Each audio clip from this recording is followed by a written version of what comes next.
validation. So, sir, please, if you're ready, you can start the class, sir. Thank you, sir. Okay, good afternoon, everybody. Good afternoon. Can you hear me? Good afternoon, sir. Good afternoon. So today we'll continue from where we stopped the last time. Let me share the screen.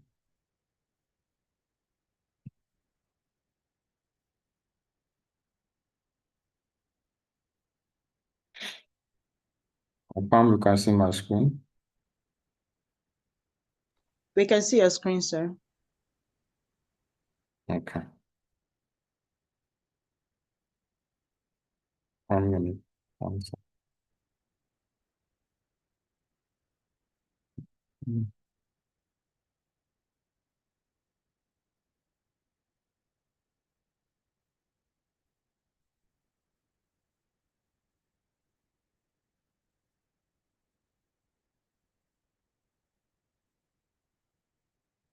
Okay.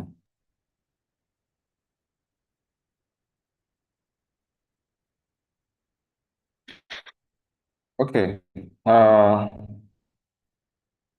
So last time we started a discussion on seismic interpretation. I didn't fill up this to do with identifying and analyzing key seismic reflections on our 2D or 3D seismic data, and then extracting structural and stratigraphic informations. And we do these things using softwares, okay? And at the end of the day, we will try to use our interpretation to build a model of the subsurface. So at the point where you're interpreting seismic data, your knowledge of geology is being put to test. For instance, you're in the Niger Delta, you're interpreting seismic data based on, for instance, structures. Your knowledge of the presence of the structures and the stratigraphy of the basin you are working on is being put to test. So, so at this point, it now depends on how skillful and knowledgeable you are with the basin that you're working with, or where the data is coming from. So that is why your geology of the basin, you must know them very well or know it very well. And then the data quality is also paramount, key. So you see a lot of companies in the industry, they go back to reprocess their data and even go as far as acquiring new data so that they will have a clearer image of the subsurface that they are working on. So I explained to you that why is this? Okay. So in your seismic data, you have your seismic fasces that you can interpret. And this seismic fasces gives information about the possible depositional environment, the lithology and fluid content, and structural style in the basin.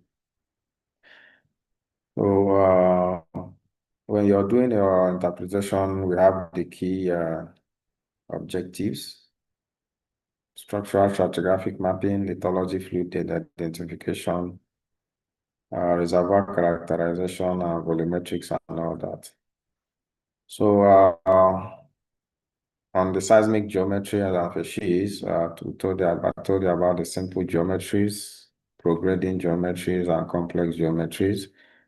And we try to use them to do this simple task or exercise where we will, on this stack section, I told you to try and identify the geometries, the reflection geometries, and the amplitude answered. Not everybody responded, but for those that did, your attempts were very good. and quite impressive. So we also discussed seismic polarity and phase. I told you that your polarity is the relationship between the sign of your seismic reflection and the change in acoustic impedance. And there are two types of polarity, the American polarity and the European. For the American polarity, your positive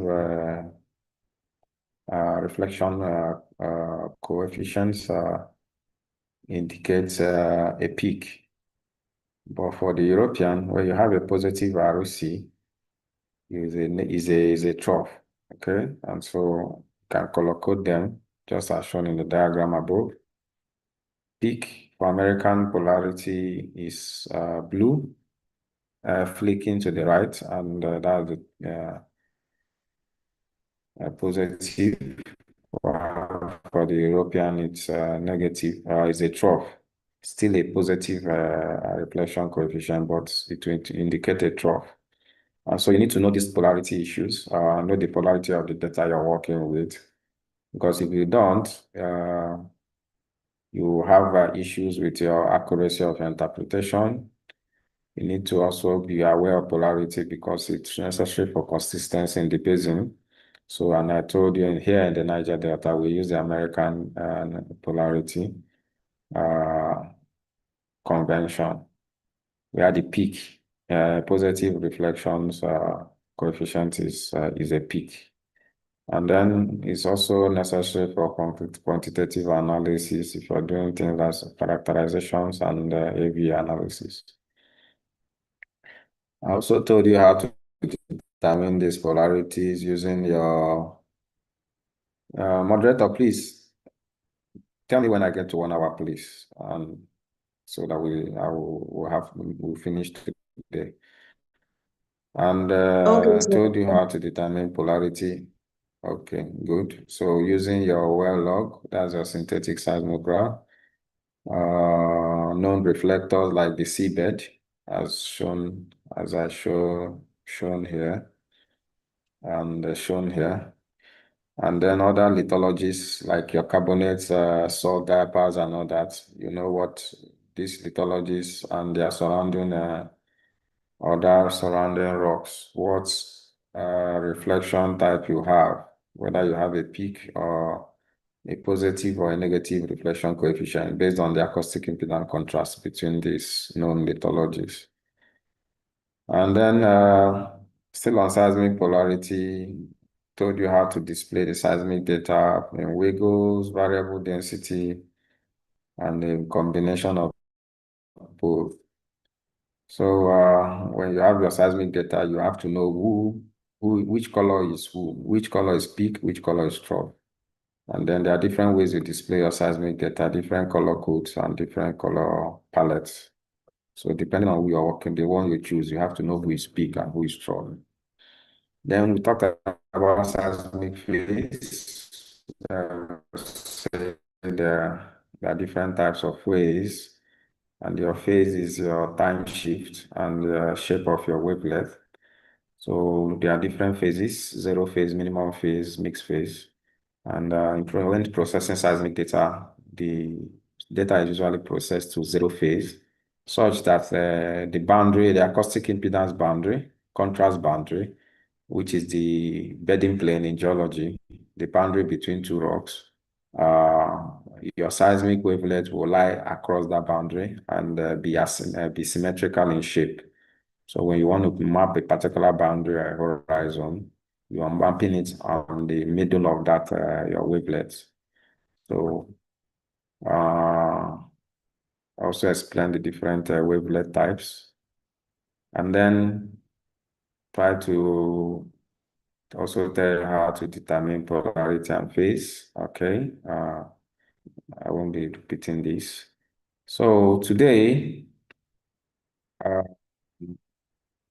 we'll be going into, I gave a little assignment at classwork where we looked at polarity reversals and their significance in surface seismic interpretation. where you use them to identify possible reservoirs, and they are significant when you are mapping faults because they also are a way to know that you have faults there. So we close by looking at direct hydrocarbon indicators, bright spots, which are showing high amplitude associated mostly with hydrocarbon accumulation. We also looked at dim spots where you have a low amplitude, okay, which could also indicate presence of hydrocarbon and all that. And then flat spots, which are fluid contacts, and I gave exercise for you to look at, okay? And so a lot of you did the exercises and gave your responses. So for the option stack A, and this is the results. Most of you got it correctly. The flat spots, which indicate fluid contact, the bright spots, and as shown, and on the panel B, the polarity reversals, the flat spots, some of you pointed out the flat spots, dim spots, and all that. So today we'll be looking at the seismic interpretation workflow and the things you'll be doing if you're to do seismic interpretation today. Now, before I dive into this, for you to do seismic interpretation from the oil and gas industry, you must have first known about your petroleum system, okay? Petroleum system, okay?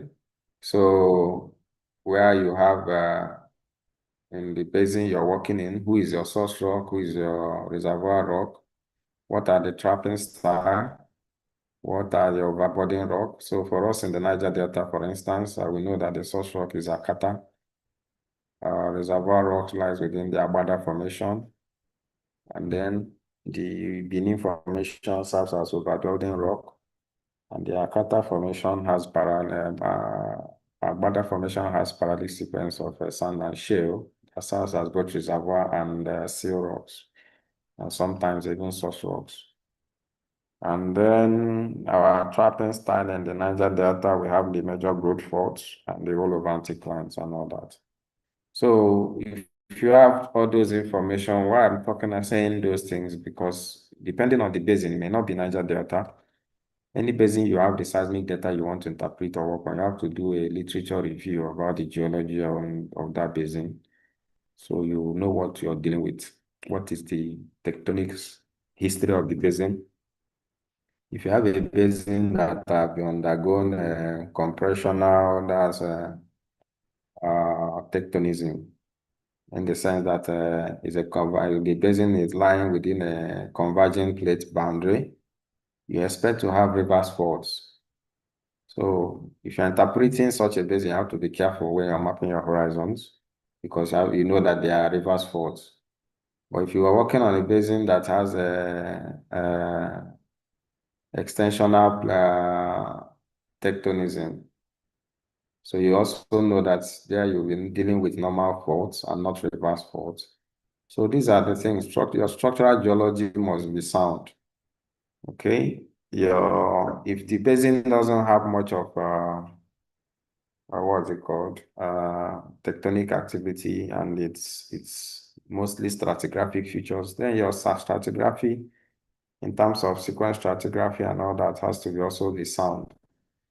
So while you're at that, if you want to do your seismic interpretation, you have to this is the typical workflow rather. Somebody is asking a question. I thought there's reverse fault in the Niger Delta. No, there's none. None that I know of. If you have a literature where someone has talked about a reverse fault, or if you have a journal where someone has talked about another fault in the Niger Delta, please share with me. I'd like to see it. But there is none. What we have in the Niger Delta is mostly the growth faults.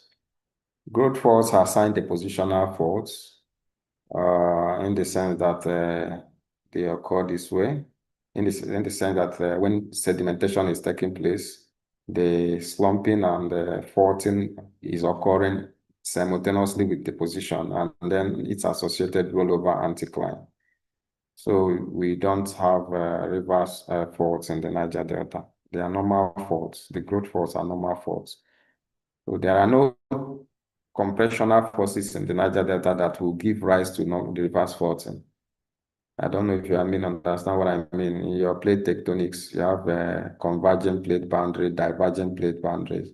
You don't have a convergent plate boundary or a convergent force that will lead to reverse faulting in the Niger Delta.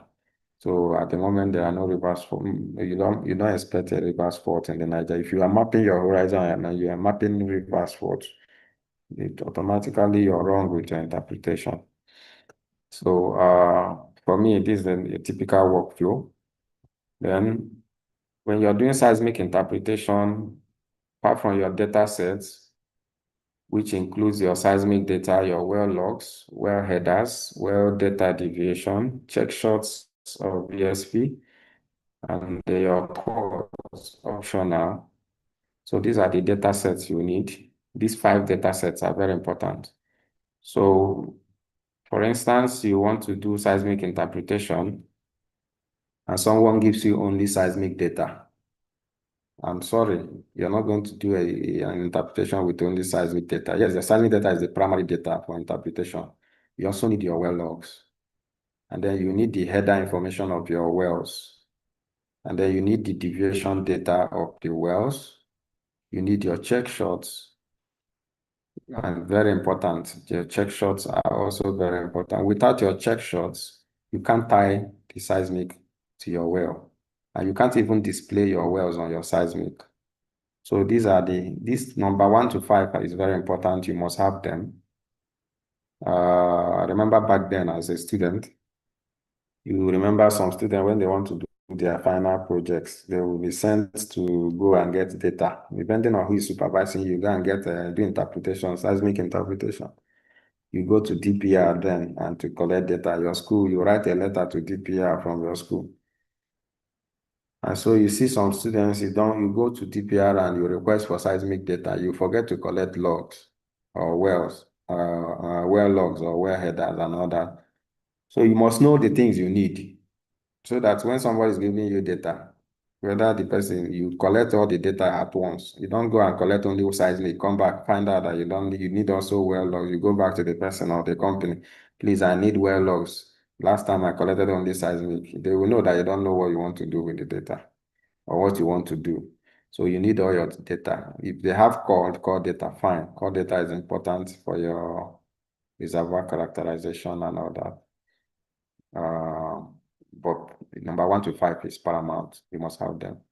So when you collect your data and you load them, you're either going to interpret the structures, and then you interpret the stratigraphy within the basin or where the data within the data. Okay, and then in all, you're going to generate or develop the geologic framework within the data sets or within the area the data set is coming from. So when you say seismic interpretation, this is basically the part I shaded in blue is basically what you'll be doing. Now, the geologic framework you develop from your seismic data is what is now used as an input to build a static model of the subsurface. So static model is a step ahead after interpretation. So before a modeler can start building the model, somebody must have first interpreted the geology and stratigraphy and structures of the basin or the data sets they are working on, depending on the basin it's coming from. So to do that, for instance, with Petrel, you load your data and you set the coordinate of your data. Okay, so it depends on where the data is coming from. You can see the map of the world on the right. So when you select the coordinate reference system from your Petrel software, any software at all, please don't say because I'm mentioning Petrel and you now feel Petrel is the only software for interpretation. There are a lot of other stuff. Okay, there is Open Detect and there's Petrel, there's Kingdom, there's this Russell or something. So there are a lot of interpretation softwares out there, depending on whichever software you're using. It doesn't matter. You just have to set the geometry of the coordinate of your data. So where is the data coming from? So if the data is coming from, let's say, Russia, or it's coming from America, or it's coming from anywhere in the world. If it's coming from America, you indicate, when you put the location, the reference location, it will indicate that anywhere it's coming from with respect to the globe. So you can see this one loaded show somewhere that is around Nigeria and in the Niger Delta region. Okay, so for Nigeria and in general, we use the Mina. For Niger Delta, we use the Mina West Transverse Mercator reference system. And there are other references also work within Nigeria. Like if your data is from the northern part of Nigeria, you will use another reference system that is not Mina West and all that. So the data set itself, what are they? One, you have your seismic stack section in SegY. Remember I told you about SegD and SegY when I introduced processing. So I don't know if I mentioned that after you process your seismic data, the final result of your seismic processing is outputted in SegY. Okay? They are outputted in SegY. So your seismic stack sections are all in SegY. Then you have your well logs. They are mostly in ASCII format. You have your chest shots. You have your well header information that gives you the longitude and latitude, elevation in terms of Kelly bushing elevation and total drilled depth of the well. They are usually in LAS format.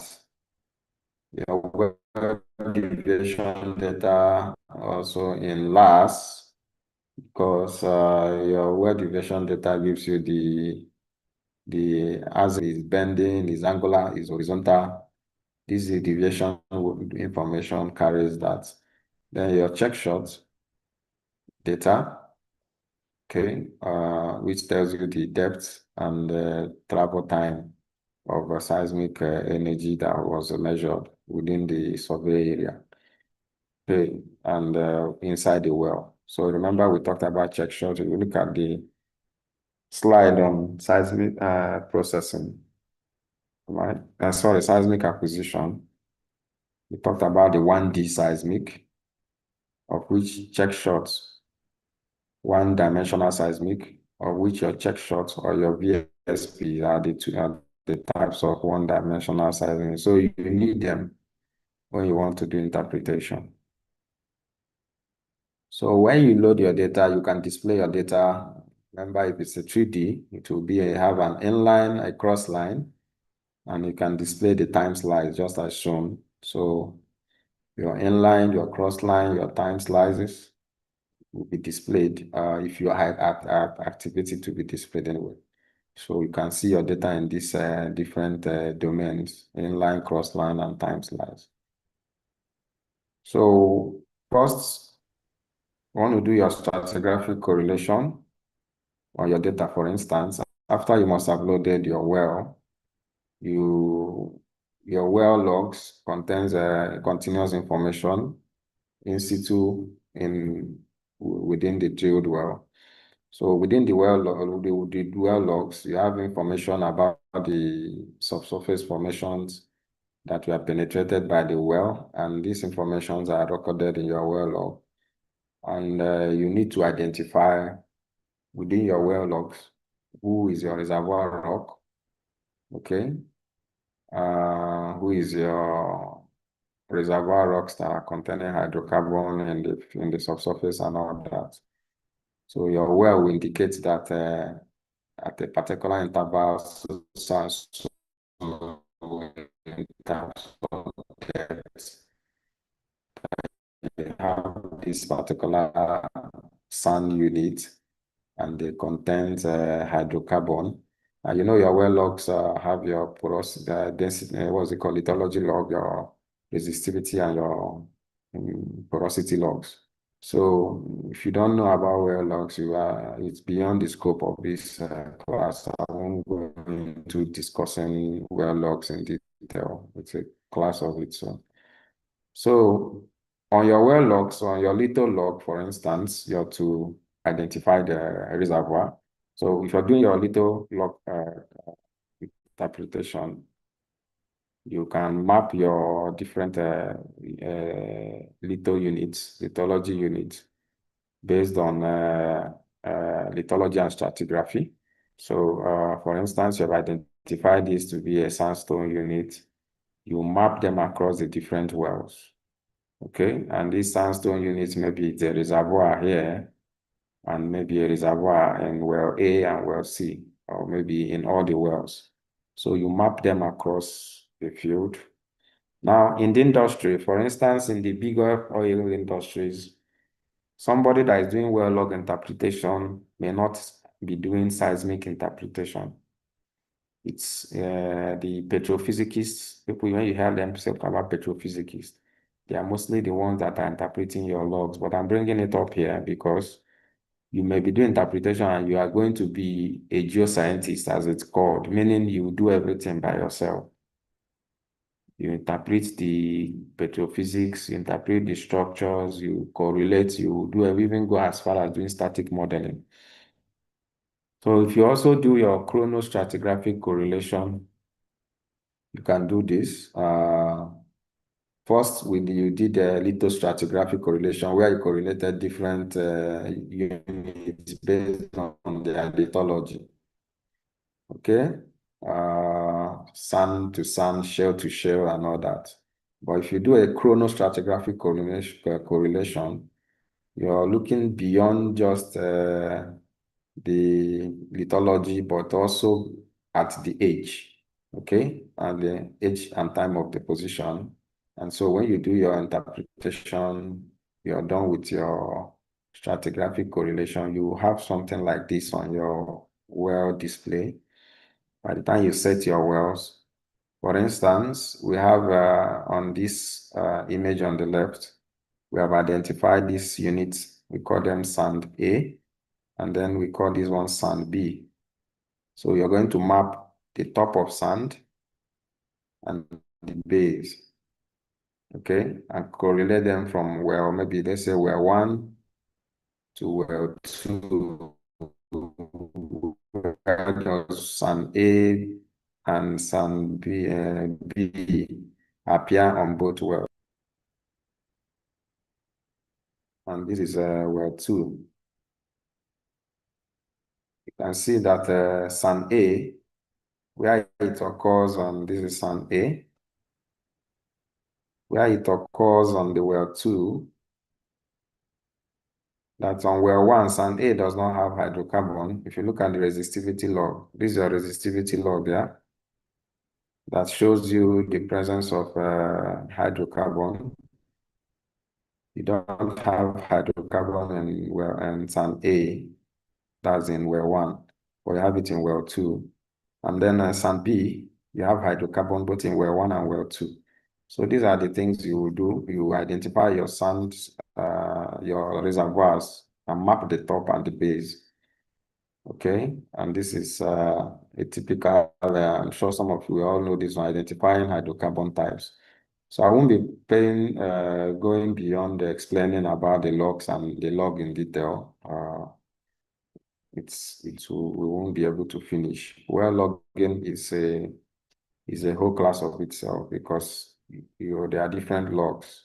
When we talk of lithology log, you have your gamma ray, SP, and your caliper. Then your porosity log, your density neutron, and sonic, and your resistivity log, where you have your shallow resistivity, deep, and mid resistivity logs.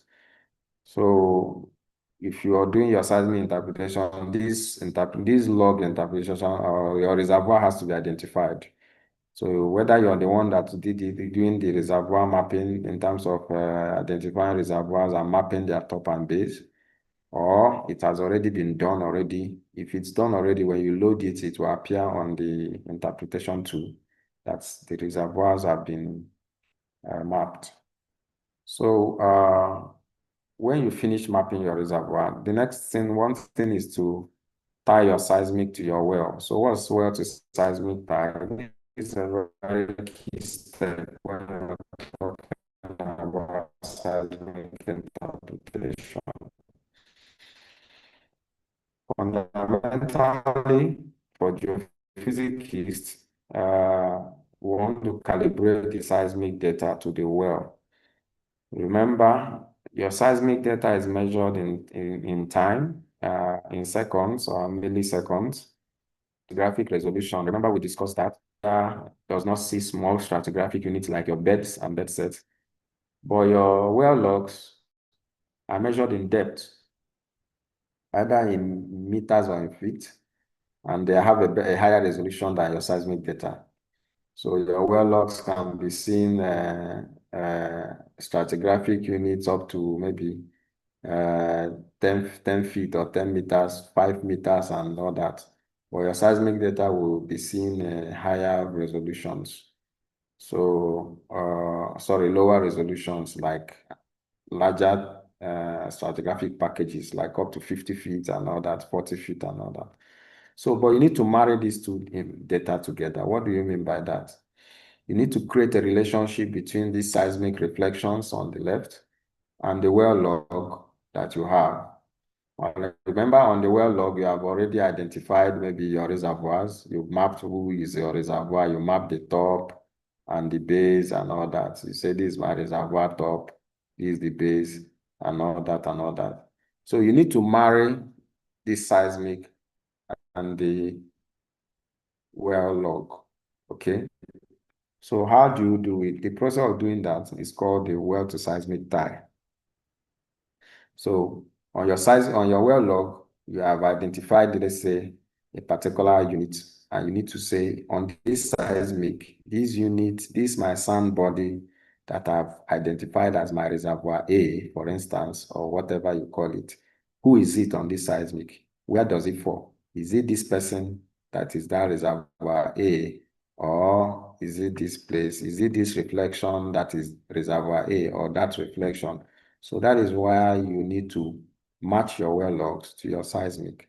So in that vein, it's quite important that you do a good seismic to well tie, because for your interpretation to be accurate, your seismic to well tie has to be well done, and you need to reduce uncertainty of your interpretation by tying your seismic to your well. What it also means is this: remember that your well is what we call the well the ground truth. On your well log, you know who is who in terms of depth. You are measuring in feet, for instance, in this image. You know that your reservoir, for instance, is occurring at 9,000 to 9,200 to maybe 9,500 feet. This is the thickness of your reservoir. So you need to identify exactly who this reservoir is on your seismic. So if you have a mistyle of your seismic to your well, you come here, for instance, and you'll be mapping that this man here is that my reservoir. Whereas in actual sense, that red line is not your reservoir. It could be that your reservoir is actually somewhere here. Get it back in. So it could be that your reservoir is somewhere here, okay, and you're mapping it as the red one. So that's why you need to do your seismic to well tie correctly. Also remember that when we talked about polarity, your seismic to well tie will also help you know the polarity of your seismic data in case you don't already know. Like this, who is the red one on your seismic data? Which reflection is it, peak that is blue or red that is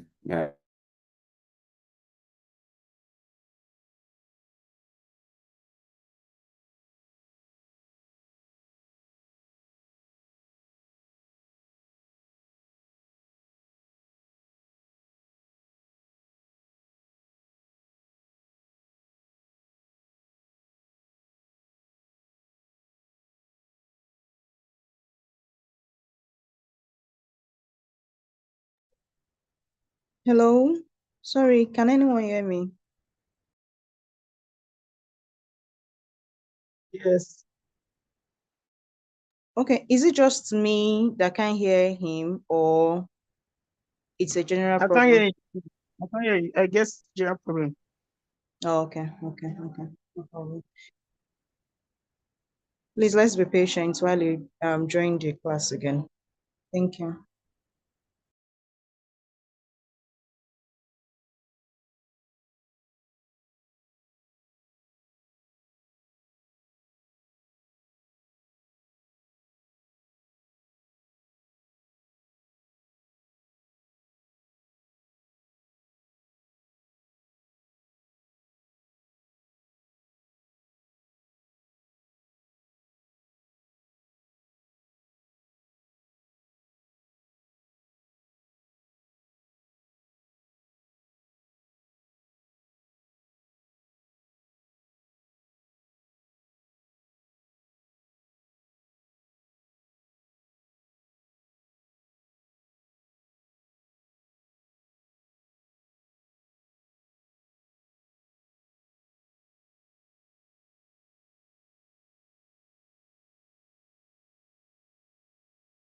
Hello, it seems I lost connection.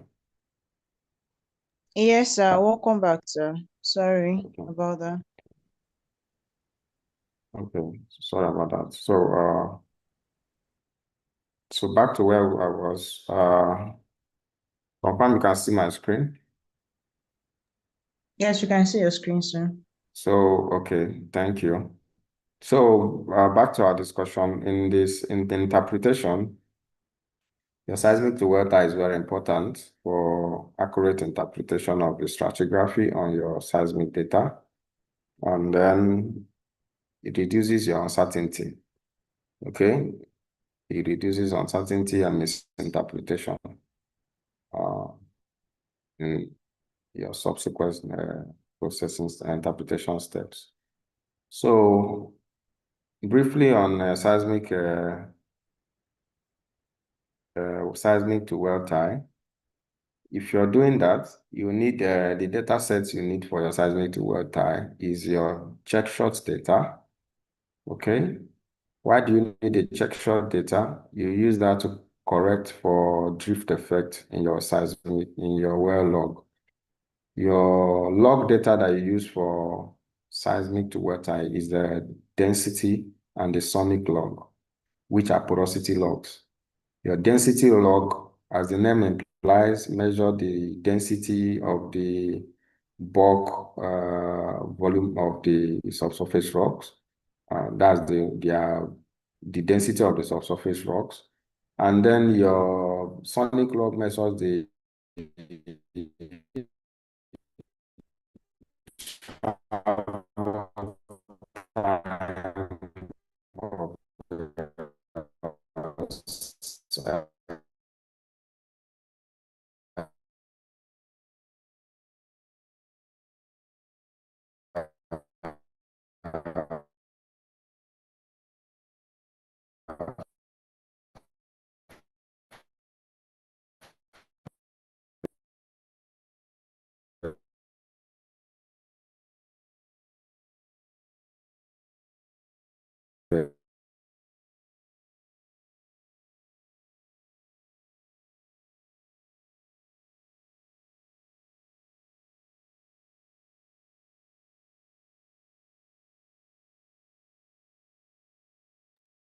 Sir, I think you're breaking.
Please, oh, let's be patient.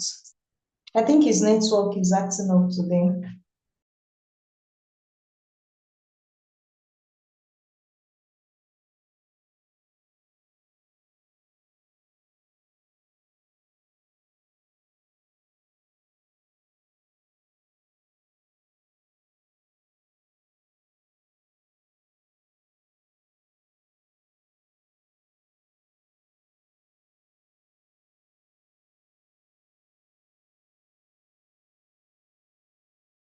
Sorry about this. I think my network is horrible today.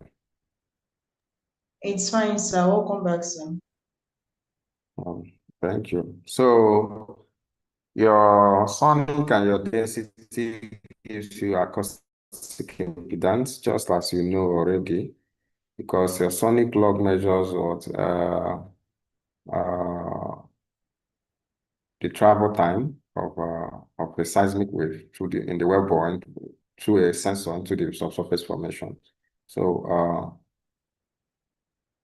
for you to use that, you need to use a check shot. Remember, your check shot is a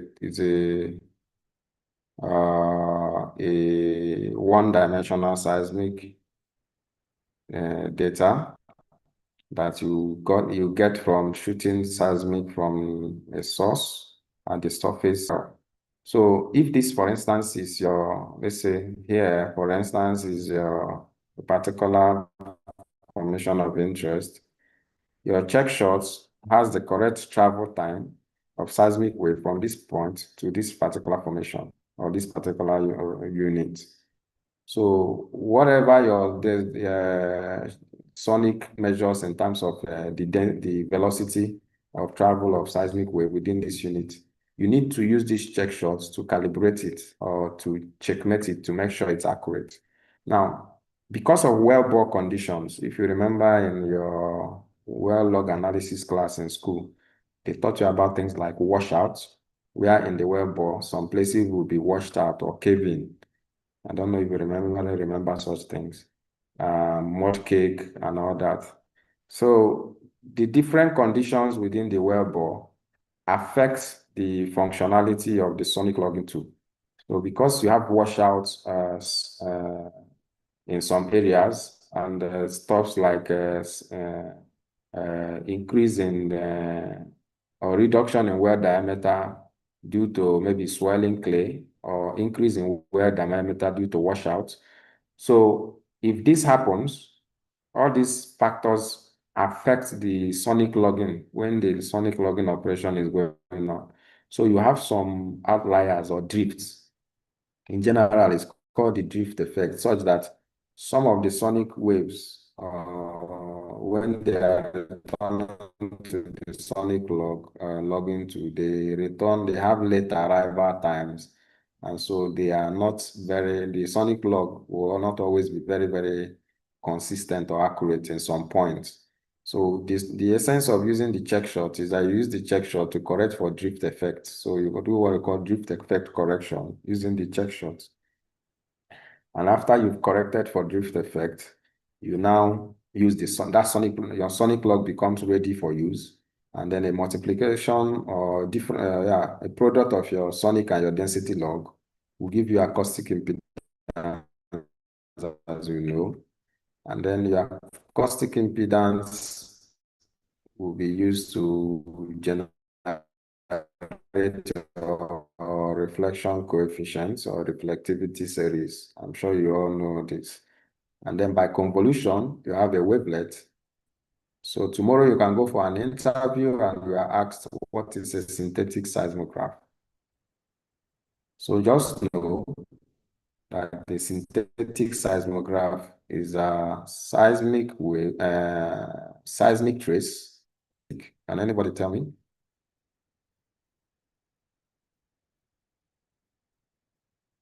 Hello? Sorry, I'm with you, sir. What is synthetic?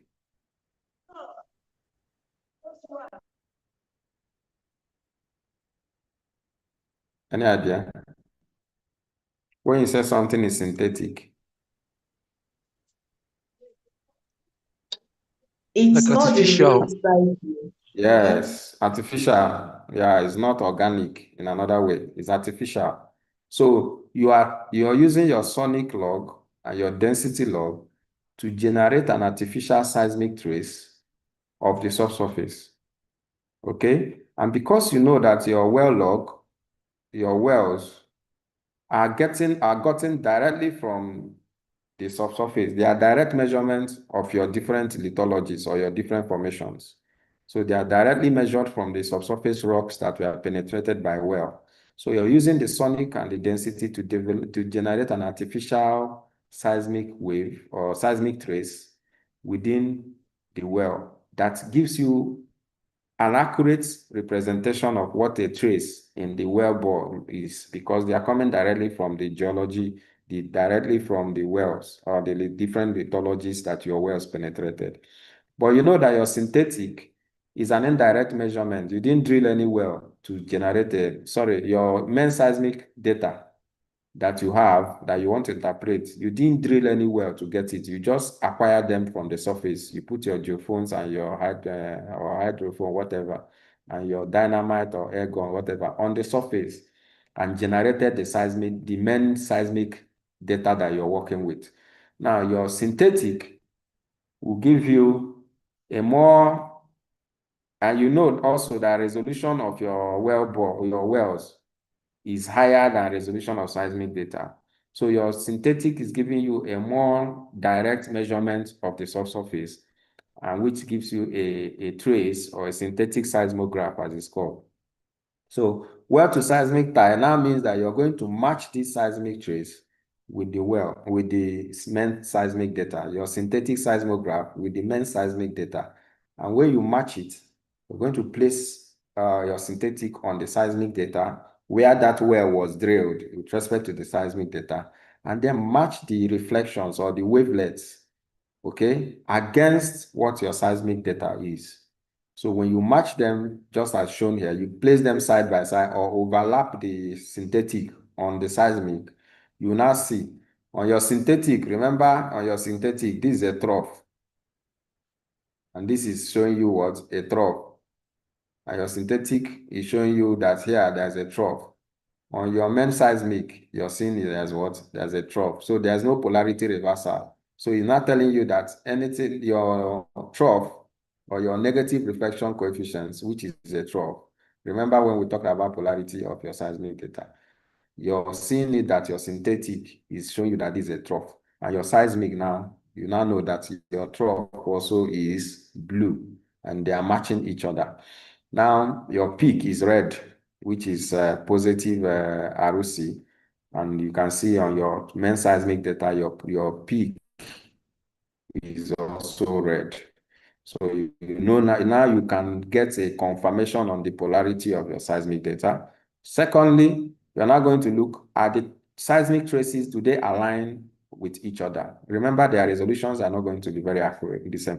Now, when doing this, on your seismic stack section that you're working with, you will see some events that are having very high amplitude, okay? So this event, for instance, is having high amplitude. This is having high amplitude.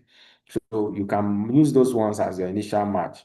So you can see that on this particular level, that your seismic trace, your synthetic seismograph, and this particular event, they are accurately matching each other. So whoever this represents in your well is also where it is on your seismic data. So whatever your well is saying, let's say on your well now, at this particular depth, you have identified this to be maybe top of a reservoir. Let's say you identify here to be top of a reservoir at this level.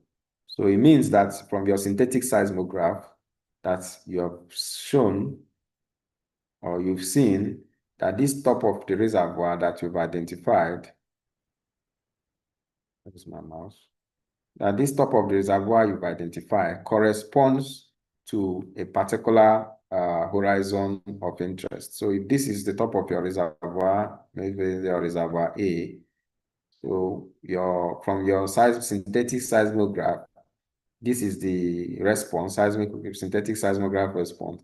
It corresponds with this on your seismic data. So that means this is the top of your reservoir too.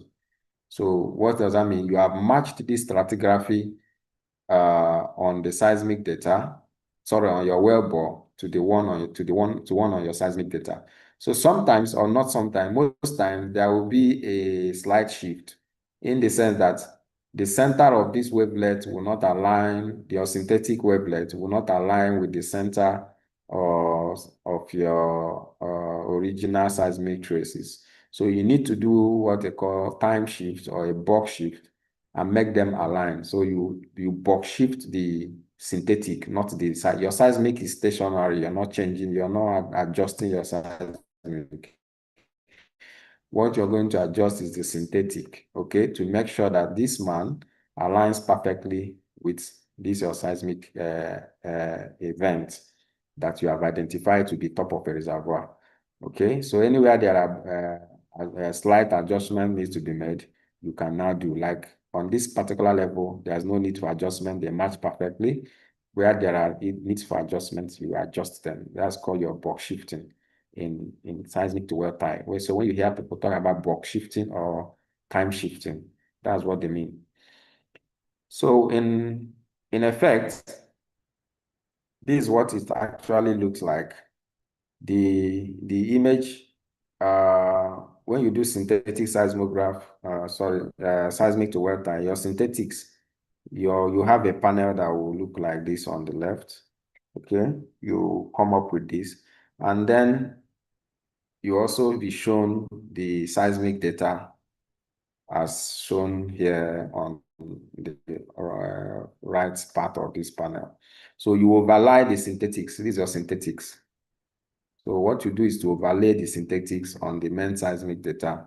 And when you do that, you'll be able to see whether peak and peak are corresponding or they are not. So for here, you can see there's a little there's correspondence here and here, where you have your blue aligning with blue and red aligning with red.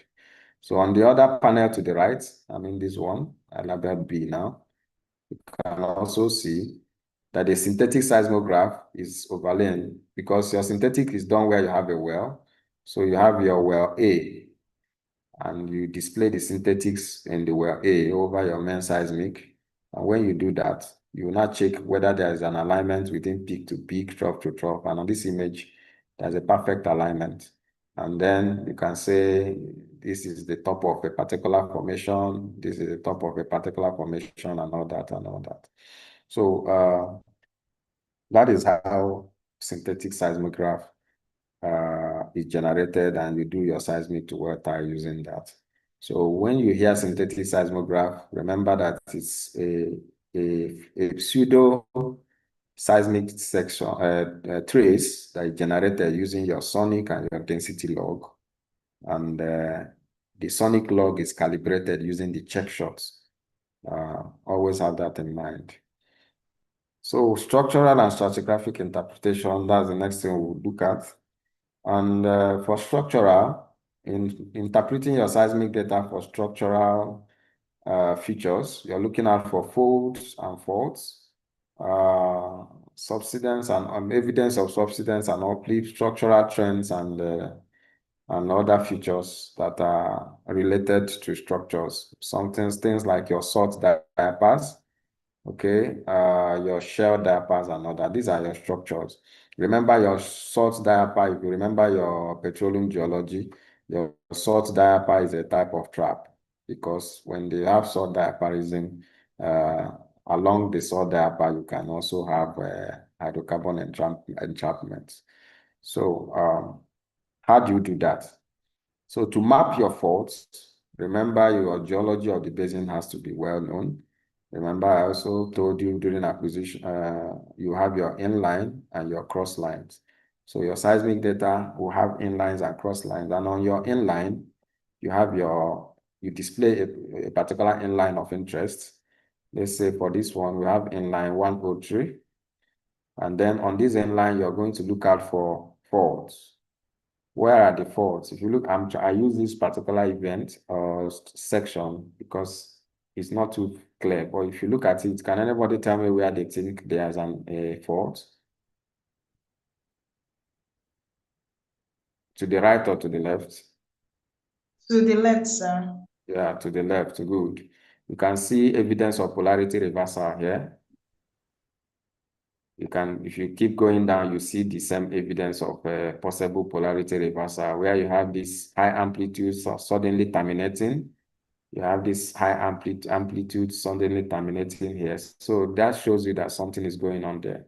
So even though if the picture or the stack section isn't always, it may not be, your data quality may not be too clear, but when you look at it, you're not seeing something that points that there's an abrupt termination of event. An abrupt termination of event based on amplitude. You can see that in the places that I've marked with red. So you pick a fault, you map your fault here, you call it fault A. Then you move to another line. Okay, this line 102. Where is the fault? Now, when you're doing interpretation, you do fault by fault. For instance, if you notice in a seismic data, there are multiple faults, you focus on one particular fault. If it's the fault A that we've seen, it's fault A that you'll be mapping from in line 100 till in line 104. Depending on number of inlines you have in this data, if you like, let there be 100 inlines. You focus on that particular fault. If it's fault A, finish mapping fault A, then you go to fault B and fault C and so on and so forth. So for here, the same fault A is here. Now, one thing you also know that during your fault mapping or structural interpretation, that the faults may seem to be changing position. So you just have to be very careful.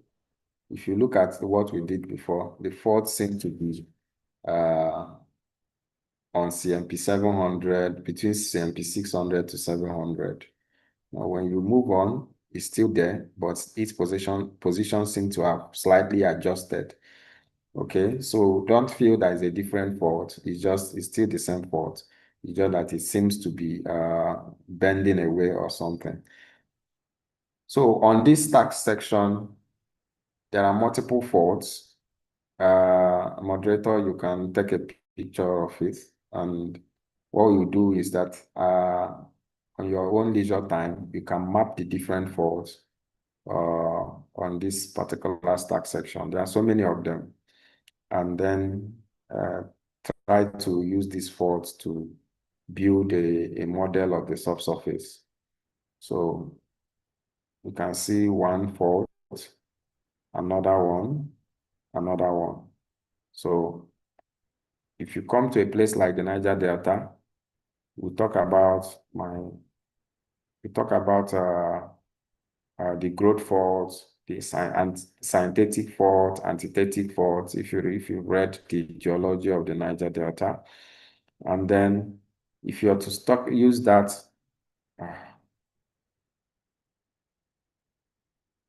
if you are to use that, for instance, the purple one, if that's your regional growth fault, the blue fault is synthetic to the purple fault. Okay, I'm using color to describe. So this is your purple shape colored fault. This blue fault is synthetic to this. And every other Excuse me. fault that is, yeah, go ahead. So we've spent 1 hour. Okay, good. So if this is let's say this is a regional fault, okay? This water, let's say this fault A, for instance.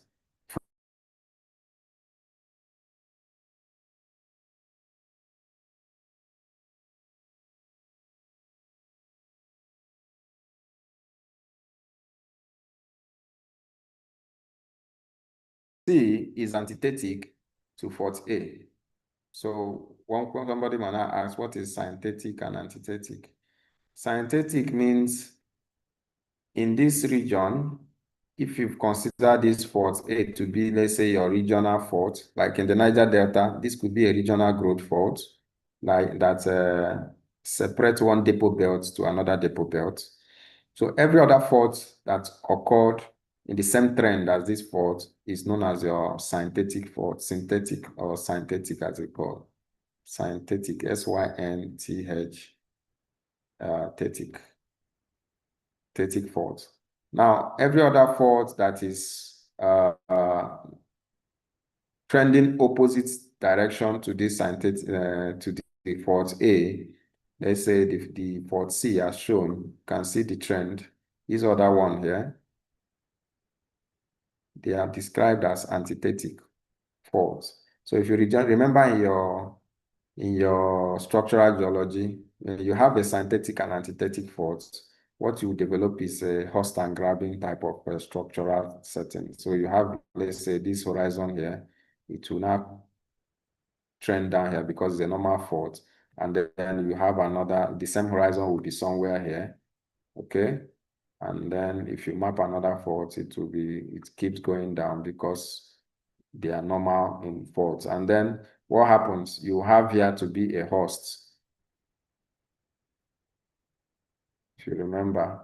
And then when you have a synthetic and antithetic fault facing each other, you have maybe an event this way, and these ones are, you have what? A graben. So it gives you a host and graben type of structural setting or structural style within the place you're interpreting. So as I said, your interpretation is based on your skills, your experience, and also your knowledgeability about the region and your geology. So your geology has to be sound, structural geology and all that. So, and so on and so forth. So that's it for your interpretation. You map your faults as shown, one after the other, and you label your faults. So if you label fault A, you map it on particular inline, let's say inline 1. You go to inline 2, you map fault to A, the same color that you're using for fault A, you maintain it. You go to fault C, line C3, and keep mapping for the same fault A until you exhausted all the inlines. Then you go to the next fault, let's say B, and you map it from line 1, in line 2, and so forth, and so on and so forth. So after you finish that, the next thing to do is graph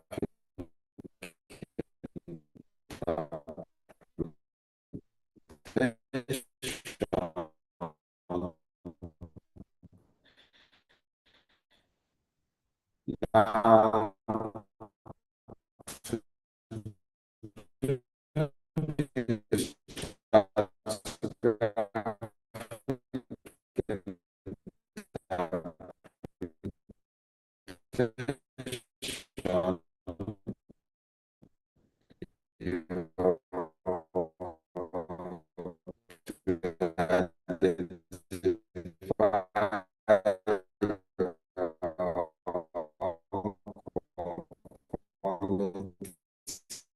shelter packing and all that section like this. Not the delta. Some basins are less deformation. They are graphic features than structural features. If you are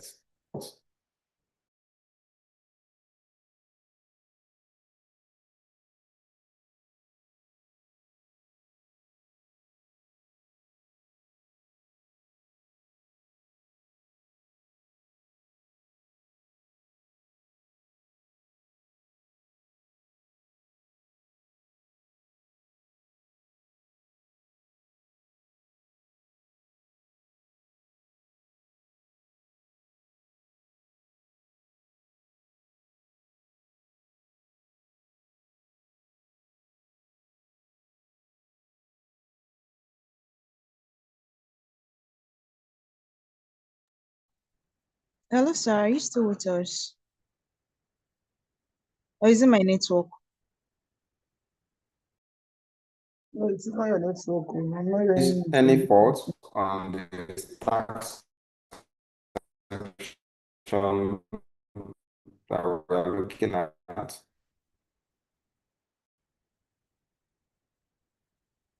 Yes, I'm with you. I'm back now. I don't know. Can you hear Welcome me? back. Yes, sir. Can anybody hear me? Yes, sir. We can hear you, Can sir. anyone hear me? Yeah. Okay. Yes, sir. We Sorry can hear about you, that sir. too. So, It's okay, fine. thank you. Any structure? Okay. On the seismic stack section, can you identify any feature, any geologic feature that you can see? Are you seeing any faults? Yes, sir. Where do you see faults? Bottom right. Uh,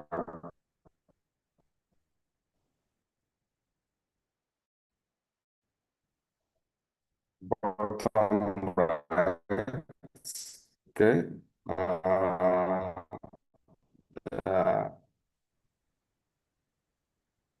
okay. Any other feature you see?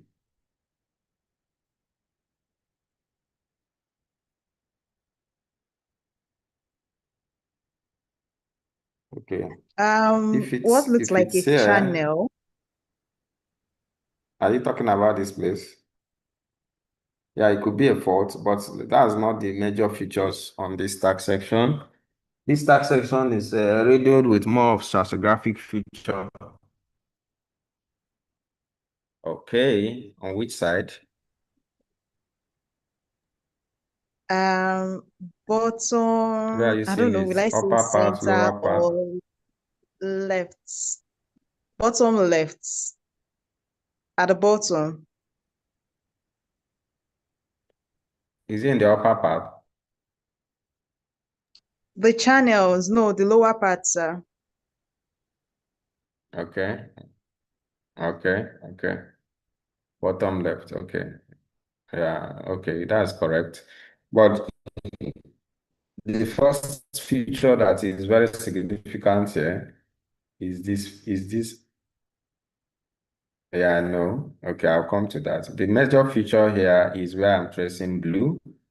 That's a non-conformity because you can see that the geometry of the seismic data from up to this point, all the events.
Hello? Hello, Hello? sir, we can hear you, sir. Welcome, sir. Okay. Can you see my screen? Yes, sir. Sorry about today. Network is living with us. So for this tax section, one of the primary events we are seeing here is this unconformity. Okay. And there is unconformity. Okay. You can see that from the beginning of this tax section to that point, to the point where you have this unconformity, every of the geometry is parallel to subparallel. And below this line, unconformity line, you have events that are now angular, following the trend, and then giving rise to the channel that you've seen. You see a channel, something like a channel here, as you have identified, Messi that rightfully identified. You have a channel-like structure here and all that. So the point is that it's not every basin that you see only structural features. Sometimes you see stratigraphic features. At the shallower parts, you can even see some depressions here. That could be also a channel. Okay, I can see some amplitude anomalies around this area. So stratigraphically, there's also some work to be done apart from the structural that we are very conversant with within the Niger Delta. Now, when you're still on stratigraphic interpretation, one thing you do in seismic interpretation is horizon mapping. Horizon mapping. Are you hearing me? I hope I'm audible.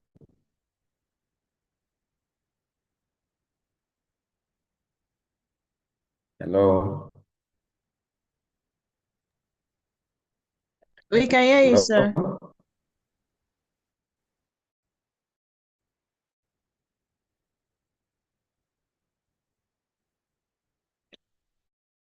Am I alone? Hello, sir. We can hear you.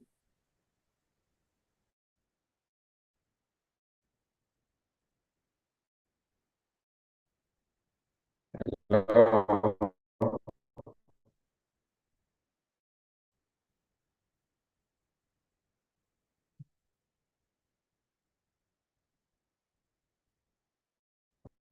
Okay. One thing also you do in stratigraphic interpretation is horizon mapping. So remember when we did the well to seismic tie that we identified okay, I understand that. Now, when we did our well to seismic tie, we overlay our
Okay, so good afternoon, everyone. Please confirm you can hear me.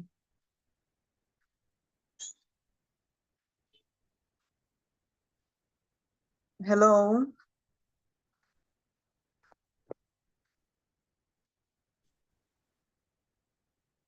We can hear you. Okay. So our mentor just called me now. I think he's having serious issues with the network. So basically he's suggesting that we postpone or we reschedule till tomorrow. So we'll reschedule the class to tomorrow. I'll drop it in the chat room. Tomorrow by 8 p.m. to complete the class for today. All right, all right. All right. Thank you so much for joining.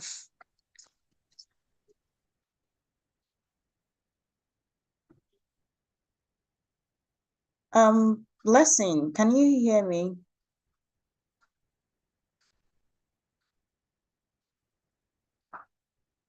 Okay, if you can hear me, so the class is going to end now because our mentor, his network is not good. So we're going to end the class and reschedule till tomorrow by 8 p.m. I'll drop it in the chats in the chat room now.